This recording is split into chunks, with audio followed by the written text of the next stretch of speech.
US President-elect Donald Trump has reportedly selected Senator Marco Rubio as his incoming Secretary of State. It would make him the first Latino to be appointed to America's top foreign affairs job. Other members of the new Trump administration include Susie Wiles as Chief of Staff, the first woman in that position.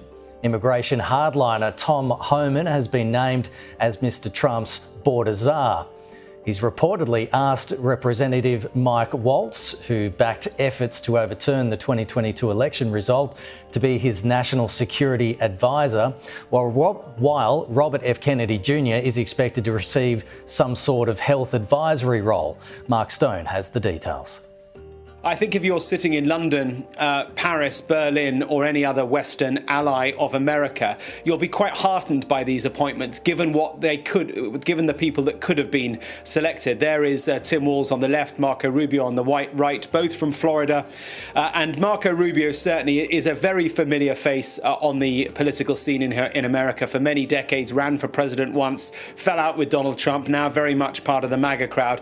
But from a British perspective, he is someone that they know well. Every foreign secretary who comes to Washington on whatever trip they come will go to Capitol Hill, and Marco Rubio will be one of the people they meet. He has been on the Foreign Affairs Committee in the Senate, the Intelligence Committee. He's a man that knows the world very well. And interestingly, he has a pretty hawkish view, as you say. He doesn't necessarily align with what many feared Trump 2.0 might be, which is insular, inward-looking, America only, if not America first. Well, Marco Rubio historically does not align himself with that. So let's see how it goes. Maybe he won't last as Secretary of State all that long. After all, Donald Trump went through quite a few last time, but I think quite a positive view from people I've spoken to in Downing Street about this, given the other appointments that could have come. In terms of domestically, well, I think much more on Trump brand.